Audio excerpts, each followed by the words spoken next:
কিশোরগঞ্জে যানজট নিরসনে পুলিশের উদ্যোগ। বিস্তারিত থাকছে কিশোরগঞ্জ থেকে মোহাম্মদ আলামিনের প্রতিবেদনে।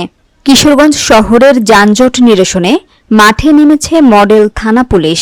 সোমবার ২০ অক্টোবর সকাল থেকে শহরের প্রধান সড়ক ও বাজার এলাকায় ফুটপাত দখলমুক্তকরণ এবং অবৈধ পার্কিংয়ের বিরুদ্ধে অভিযান পরিচালনা করে পুলিশ।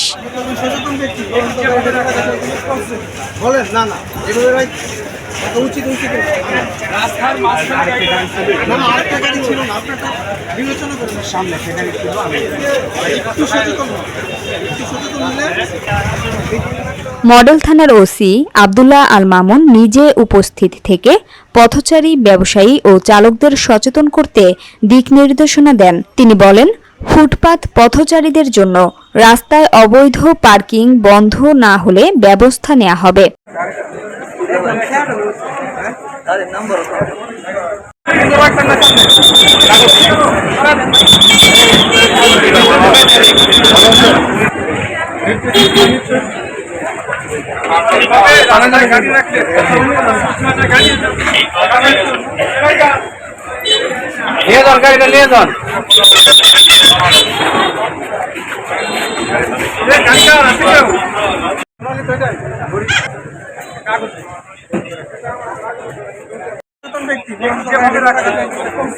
বলেন না না এভাবে উচিত হয়েছে কিনা? রাস্তার মাঝখানে গাড়িটা রাখছে না, না আরেকটা গাড়ি ছিল না, আপনারটা বিবেচনা করেন। সামনে একটা গাড়ি ছিল, আমি পুলিশ সূত্রে জানা গেছে, বটতলা মোড়, কালীবাড়ি মোড়, চৌরাঙ্গ বাজার মোড়, পুরান থানা মোড়, বড় বাজার, আখড়া বাজার ও স্টেশন রোড এলাকায় অভিযান পরিচালিত হয়। স্থানীয়রা পুলিশের এ উদ্যোগকে স্বাগত জানিয়েছেন এবং নিয়মিত অভিযান চালানোর দাবি জানিয়েছেন।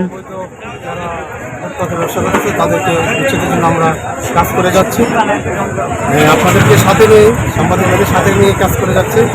ইনশাআল্লাহ আমাদের অভিযান চলমান থাকবে, যাতে আমরা যানজট মুক্ত করতে পারি, এই কিশোরগঞ্জ শহরকে আমরা সবাই শান্তিতে থাকতে পারি এবং চলাফেরা করতে পারি, সেই লক্ষ্যে আমরা কাজ করে যাচ্ছি।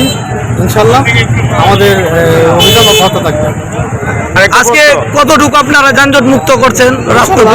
আমরা যদি একটু সচেতন হই, ইনশাআল্লাহ আমরা সফল হব, আশা করতে সফল হব। এখানে অনেক অবৈধ অটো রিক্সা এবং যানবাহন পাওয়া যাচ্ছে, আপনারা এই বিষয়ে কি ব্যবস্থা নিচ্ছেন? হ্যাঁ, আমরা অভিযান অব্যাহত আছে, আমরা আইনগত ব্যবস্থা নিচ্ছি। হয়তো আপনারা অবগত আছে যে বাহিরে যে অটোগুলো আসে, আমরা ইতিমধ্যে অভিযান শুরু করে দিচ্ছি। ইনশাআল্লাহ এটা চলমান থাকবে। ধন্যবাদ।